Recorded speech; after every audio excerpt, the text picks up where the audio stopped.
teu nome venci batalhas, o teu nome é minha bandeira.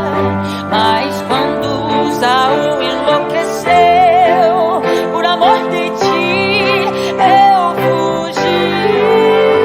Como louco corri, por anos me escondi. Parecia que a minha vida acabava ali. Como louco corri, por anos me escondi. Me resguardei pra não pecar contra ti. A paz do Senhor, irmãos. Hoje mais um vídeo sobre a trajetória de Davi. Nós vamos abordar a guerra dos filisteus contra Israel e o convite que Aques fez a Davi para ser o seu guarda pessoal. E no vídeo de hoje nós vamos ver que chega um momento em que os filisteus realmente saem para lutar contra Israel, para guerrear contra Israel. Davi está na retaguarda com o rei Aques e os filisteus, eles não aceitam que Davi vá com eles. Os exércitos dos filisteus iam adiante de Davi e seus homens iam na retaguarda junto com o rei Aques. E quando os líderes dos filisteus interrogam o rei, dizendo: por que esses israelitas estão indo junto conosco? Os principais dos filisteus perguntam ao rei: o que é que aqueles hebreus estavam fazendo aqui? E aqui vemos a misericórdia de Deus na vida de Davi, porque Deus não permitiu que Davi guerreasse contra o exército de Israel. Eu quero ler aqui 1 Samuel, no capítulo 29. Primeiro tem uma introdução a essa guerra no capítulo 28. Os primeiros versículos do capítulo 28 dizem assim: naqueles dias os filisteus reuniram suas tropas e se prepararam para guerrear contra Israel. Então Aques mandou chamar Davi e lhe declarou: quero te dizer que escolhi a ti e a teus homens para vir e lutar ao meu lado nesta guerra. Replicou Davi a Aques: então tu saberás o que teu servo é capaz de fazer. Diante do que Aques respondeu: muito bem, eu te colocarei como minha guarda pessoal e permanente. Quando nós vamos lá para o capítulo 29, a partir do versículo 4, quando os líderes dos filisteus começam a interrogar o rei dos filisteus sobre o que Davi e os seus homens estavam fazendo no meio deles. Os líderes dos filisteus se opuseram a ele e solicitaram a Aques: manda que este homem vá embora, que retorne à cidade que tu lhe designaste. Não venha ele conosco à batalha, para que não se volte contra nós em meio ao combate. Pois como agradaria ele mais ao seu senhor, senão com a cabeça dos homens que temos aqui? Ora, por acaso não é este aquele Davi de quem se cantava dançando: Saul matou seus milhares, mas Davi matou dezenas de milhares? Diante disto, Aques mandou chamar Davi e lhe declarou: tão certo como vive Yahvé, tu és leal, e eu gostaria que entrasses e saísses comigo no acampamento, porquanto não encontrei nada que pudesse manchar a tua honra desde o primeiro dia em que nos associamos até o presente momento. Mas não és bem visto pelos príncipes e comandantes do meu povo. Então aqui o rei dos filisteus manda Davi retornar para Ziclag. Ziclag foi a cidade que o rei dos filisteus deu a Davi para morar. E lá no versículo 11, diz: aí Davi parte com seus homens pela manhã. No versículo 11, o último versículo do capítulo 29 diz: sendo assim, Davi e todos os seus soldados colocaram-se em pé logo de madrugada e partiram ao raiar do dia, a caminho da cidade que os filisteus lhe haviam designado. Aques e seu exército subiram rumo a Jezreel. Então aqui nos capítulos 28 e 29, onde começa relatando no capítulo 28 que os filisteus saíram para guerrear contra Israel. E no capítulo 28 narra que Saul, quando fica sabendo, ele vai consultar uma feiticeira, porque Deus não falava mais com Saul. E aqui no capítulo 29, Davi volta para Ziclag, porque os líderes do exército filisteus não aceitam ele para guerrear contra Israel, com medo que ele, no meio da guerra, começasse a guerrear contra os filisteus. Nós vemos 3 situações acontecendo ao mesmo tempo. Saul indo em direção às trevas, atrás de uma feiticeira. No capítulo 28, a partir do versículo 3, começa a narrar a ida de Saul a consultar essa feiticeira, porque ele queria saber se ele venceria os filisteus, e Deus não estava mais falando com ele, e ele foi consultar uma feiticeira, uma médium. E daquela consulta ele seguiu para sua morte, nós vamos ver isso mais adiante. A segunda situação que nós vemos, né, nos capítulos 28 e 29. Os filisteus indo em direção ao povo de Israel. 3 situações. Saul indo em direção à feiticeira, os filisteus indo ao mesmo tempo, marchando para lutar contra Israel, e Davi retornando para Ziclag, onde ele encontra Ziclag completamente destruída, e dali acontece um marco na sua vida, que será o tema do nosso próximo vídeo. E 1 Samuel, capítulo 28, a partir do versículo 3 até o versículo 5, diz assim: Samuel já havia morrido há algum tempo, e todos os israelitas tinham pranteado muito a morte dele e o haviam sepultado na cidade de Ramá, sua cidade natal. Saul havia executado e expulsado de Israel todos os médiuns e aqueles que consultavam espíritos. Então Saul já tinha mandado matar todos os feiticeiros, médios, consultadores de espíritos, porque Deus tinha ordenado que esse povo morresse. Era abominação ao Senhor esse tipo de gente que consultava espíritos. Entre mentes, os filisteus se juntaram e vieram acampar em Sunem, enquanto Saul reunia todos os israelitas e erguia seu acampamento em Gilboa. Saul já sabia que os filisteus vinham guerrear contra Israel e acampou os israelitas em Gilboa. Assim que Saul observou o acampamento filisteu, sentiu profundo pavor e temeu muito por sua vida e seu futuro.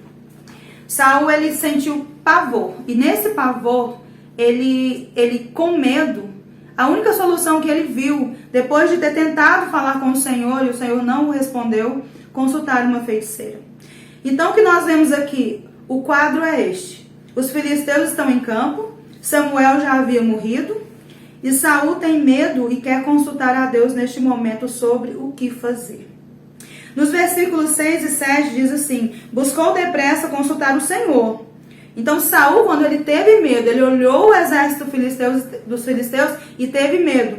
Ele buscou depressa consultar o Senhor, mas este não lhe deu uma só palavra, nem mesmo por meio de sonhos, nem por Urim, nem mesmo mediante profetas.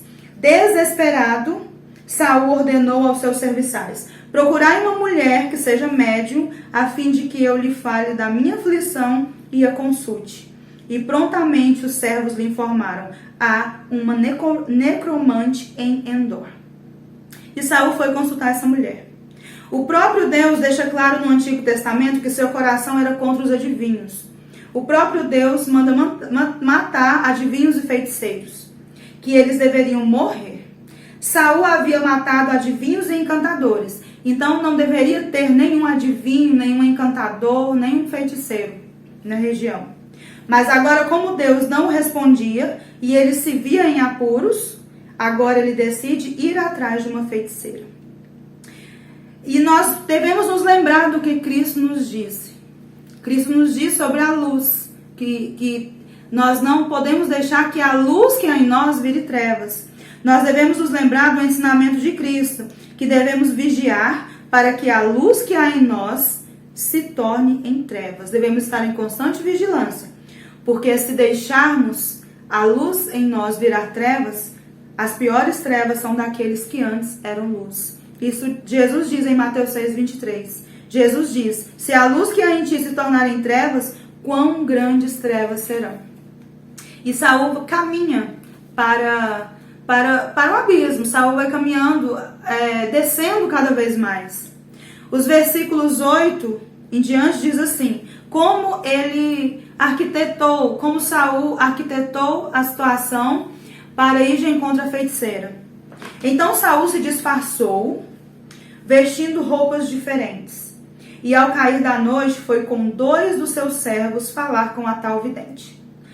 E lhe disse: rogo-te que me reveles o futuro, invocando para mim quem eu lhe nomear. A mulher, porém, lhe replicou: tu bem sabes o que fez Saul. Então ele estava disfarçado e a feiticeira não o reconheceu. Tu bem sabes o que fez Saul, como exterminou da terra os médiuns e adivinhos. Por que armas uma cilada para que eu seja morta? Então Saul jurou-lhe por Yahvé, o nome do Senhor. Então ele jura pelo nome do Senhor aqui a uma feiticeira, declarando: tão certo como Yahvé vive, nenhum mal te sucederá por causa desta tua atitude para comigo. Questionou-lhe a mulher: pois bem, a quem desejas que eu faça subir? E ele rogou-lhe: faz-me subir Samuel. Assim que a mulher viu Samuel, exclamou em alta voz e indagou a Saul: por que me enganaste? Tu és Saul. Então a mulher já aqui reconhece que é o rei Saul falando com ela. Em seguida o rei a acalmou, afirmando: não temas, revela-me o que estás vendo. Então a mulher explicou-lhe: observa um ser divino que sobe da terra. Então Saul quis saber mais e lhe indagou: qual a aparência dele?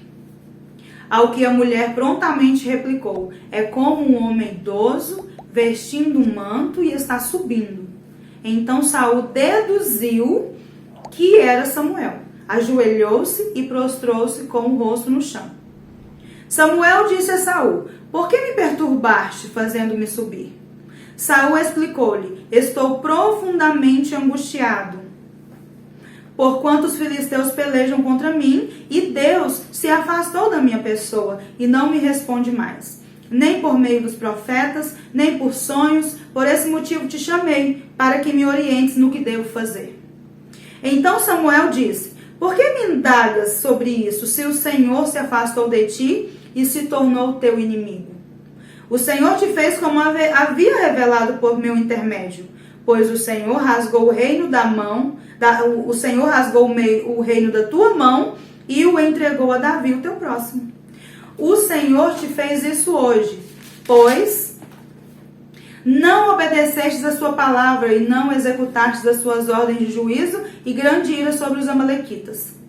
E, portanto, o Senhor entregará a ti e todo o povo de Israel nas mãos dos filisteus. E amanhã tu e teus filhos estareis comigo, e o Senhor entregará todo o exército de Israel ao domínio dos filisteus. Então, esse espírito maligno que Saul deduz que é Samuel, ele começa a falar algumas verdades no meio de algumas mentiras. Naquele mesmo instante, Saul caiu entendido no chão, tomando de incontrolável pavor por causa das palavras de Samuel. Suas forças se esvaíram de seu corpo, pois também ele não havia comido nada durante todo aquele dia e toda aquela noite. Quando a mulher se aproximou de Saul e constatou que ele estava absolutamente perturbado, procurou acalmá-lo, dizendo: a tua serva te obedeceu, arrisquei a minha vida e fiz o que me ordenaste. Agora eu te suplico, ouve também as palavras da tua serva. Deixa-me servir-te um pedaço de pão, come e recupera as tuas forças para seguir a teu caminho. Então aqui ela convence Saul a comer, e ali ela prepara uma refeição, Saul come e parte dali para a guerra. E quais pontos nós podemos ver aqui nesse trecho que nós lemos? Do capítulo 28 de 1 Samuel. Nós vemos que Saul se disfarça, quando nós vamos analisar esse trecho. Saul se disfarça, pega 2 homens e vai encontrar com a feiticeira. A mulher fala que o rei havia mandado destruir os adivinhos. Então ela acha que ela está caindo numa cilada. Fala para Saul: o rei mandou destruir os adivinhos. E comenta sobre o perigo que ela corria por estar fazendo algo que o rei havia proibido, mal sabendo ela que aquele era o próprio rei. O pior de tudo, Saul jura pelo nome do Senhor. Então ele jura pelo nome de Yahvé, ele usa o nome de Deus de forma profana, jurando a uma feiticeira. Então nós vemos uma série de erros que vão acontecendo. Aquela mulher tem uma visão de um espírito maligno, que se passa por Samuel e grita, pois entende que quem estava ali diante dela era o próprio Saul. Ela tem a visão do espírito maligno, e aí ela reconhece Saul e ela grita. No verso 14 nos diz que Saul deduziu que era Samuel. Então, em momento nenhum, a feiticeira falou que era Samuel. Quem falou o nome de Samuel nesse momento, nesse episódio que aconteceu, foi apenas Saul. Aquele espírito que se passa por Samuel traz uma palavra a Saul. Uma palavra que há algumas verdades, mas que há algumas mentiras. Uma delas é que no outro dia, no dia seguinte, os filhos de Saul e Saul estariam bem, e só o tempo em que Davi levou, nós vemos no capítulo 30, que nós vamos ver na próxima semana, o tempo que Davi levou de sair do acampamento filisteu para voltar para Ziclag foram de 3 dias. Então não seria no dia seguinte que aquilo se resolveria. Saul se queixa de que Deus não fala mais com ele, nem pelos seus profetas, nem por sonhos, e pouco antes havia se queixado também de que nem mesmo através de Urim Deus lhe falava mais. Urim, que era a revelação que Deus dava aos sacerdotes. O espírito maligno traz uma palavra com algumas verdades, de que Davi realmente reinaria, de que Deus realmente havia se afastado de Saul. Note nos últimos capítulos quantas vezes Saul sentiu medo. A cada dia que se passava, sua vida ia sendo mais e mais dirigida por rebeldia e orgulho. Então, uma série de erros vem acontecendo. E como nós sabemos que um espírito maligno que estava ali? Como biblicamente provando, nós podemos saber que o que fala com aquela mulher, o que aquela mulher vê, é um espírito maligno. Tem várias razões pelas quais podemos provar que essa foi uma manifestação demoníaca naquele momento, e não o espírito de Samuel. A primeira razão que nos dá certeza de que era um espírito demoníaco, uma manifestação demoníaca. Quem está presente naquele momento era quem? Vamos analisar a cena. Saul disfarçado, 2 homens e a feiticeira. Tinha 4 pessoas ali. Um desses 4 narrou esse acontecimento. Saul estava longe de Deus. Segundo motivo para que prova biblicamente que aquilo era uma manifestação demoníaca. Saul estava longe de Deus. Deus não lhe respondia mais, nem por sonhos, nem por Urim Tumim, que era a revelação sacerdotal que os sacerdotes tinham, e nem pelos profetas. Deus não estava mais respondendo a Saul. Samuel, a terceira prova que temos que é uma manifestação demoníaca. Samuel, um homem santo, separado por Deus, depois de ter morto, não poderia de forma alguma prestar-se a obedecer uma feiticeira. Não, biblicamente falando, olhando para o caráter de Samuel, e a Bíblia, vou ler 3 versículos que comprovam que aquele não poderia ser Samuel, porque ele já estava morto, e de maneira alguma Samuel se prestaria às ordens de uma feiticeira, obedeceria às ordens de uma feiticeira. Um homem santo, um homem de Deus. Em Êxodo 22:18 diz: não deixarás viver as feiticeiras. Em Levítico 20:27 diz: o homem ou a mulher que entre vós invocarem o espírito dos mortos, forem médios, adivinhos ou se envolverem com obras de feitiçaria, serão sumariamente condenados à pena de morte, por apedrejamento, e seu sangue cairá sobre eles. Então, no Velho Testamento, temos várias razões que Deus dizendo que abomina a feitiçaria. Isaías 8, versículos 19 e 20 diz: quando vos disserem, ide consultar algum médium que fale com os espíritos, adivinho ou alguém que saiba murmurar encantamentos. Porquanto o povo costuma recorrer a seus deuses e aos mortos em favor dos vivos, respondereis: o que se deve fazer é consultar a lei e os ensinamentos. Se eles não falarem de acordo com esta palavra, certamente jamais poderão ver a luz. Quarto motivo: Deus havia proibido a feitiçaria e a consulta aos mortos. Então, o próprio Deus havia proibido. Então, Deus não ia permitir que Samuel respondesse a uma prática que o próprio Deus havia proibido. Deus não ia permitir que Samuel respondesse a uma feiticeira, sendo que ele mesmo havia proibido a prática de feitiçaria. E em Tiago 1,17 diz que em Deus não há sombra de variação. Deus, se ele diz, a palavra de Deus é viva e eficaz. Se ele diz, é porque é. Quinto motivo, sabemos pela palavra que o diabo pode transfigurar-se em um anjo de luz. Em 2 Coríntios 11, versículos 13 e 14 diz isso, que o próprio diabo, ele pode se transfigurar em anjo de luz. Sexto motivo de que aquilo era uma manifestação demoníaca. A palavra nos diz que os mortos não se comunicam com os vivos. Lucas 16, 19 ao 31, que é a história entre o rico e o Lázaro, quando o rico, ele pede para que ele volte, para que ele avise a família, para que eles se convertam, para que eles não vão para aquele lugar que ele está. E é dito para ele que ele não pode voltar. E que Lázaro não poderia atravessar o abismo que havia entre eles, para que colocasse uma gota de água na língua dele para o refrescar. Então os mortos não se comunicam com os vivos. Hebreus 9, 27 também diz. 1 Crônicas, capítulo 10, versículos 13 e 14, mostra que este foi um pecado cometido por Saul. Lá em 1 Crônicas diz, assim Saul morreu por causa da sua infidelidade. Começa a dizer as causas da morte de Saul. Ele morreu por causa da sua infidelidade para com Yahvé, o Senhor.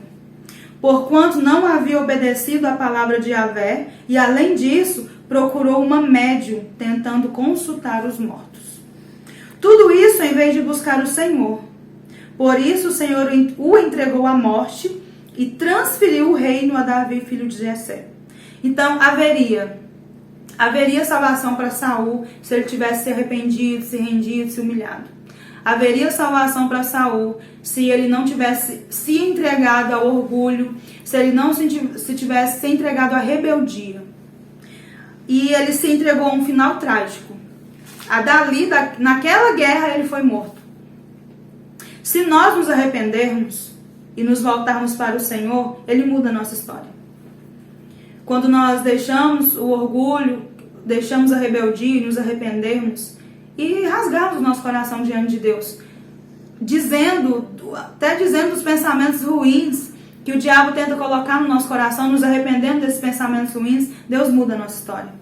A vida de Saul nos ensina que podemos começar bem. Nós podemos começar muito bem, ser ungidos por Deus, sermos tremendamente abençoados e irmos aos poucos nos afastando dele. Se o arrependimento não for diário na nossa vida, isso pode acontecer, nos afastar de Deus. De fato, a luz que havia nele se tornou em densas trevas. Como Jesus Cristo já alertou depois, né? Que se nós não tivermos cuidado, a luz que é em nós se transforma em densas trevas. Se Saul tivesse se arrependido há vários anos antes, lá quando ele lutou contra os amalequitas e Deus mandou exterminar tudo e ele ainda levou o rei vivo, quem matou o rei foi o profeta Samuel. Se naquele momento ele já tivesse começado a se arrepender, a história dele seria outra. Sua história seria diferente, com certeza. Que o Senhor coloque temor em nosso coração e nos ajude a não nos desviar nem para a direita nem para a esquerda. Termos um foco, olhar para o alvo, olhar para o Senhor, termos um coração ensinável, não termos dura cerviz, mas termos um coração derramado diante de Deus, buscando perdão diário. Que os nossos olhos estejam em Deus e que o nosso coração esteja firme. Que o seu coração esteja firme nesse dia. Pois o Senhor disciplina quem ama e educa todo aquele a quem ele recebe como filho. Que você receba essa palavra nesse dia, faça uma análise de como está o seu coração, porque o Senhor ele está de braços abertos e ele recebe os seus filhos, ele recebe todo aquele com o coração arrependido. Que o Senhor abençoe e guarde seu coração.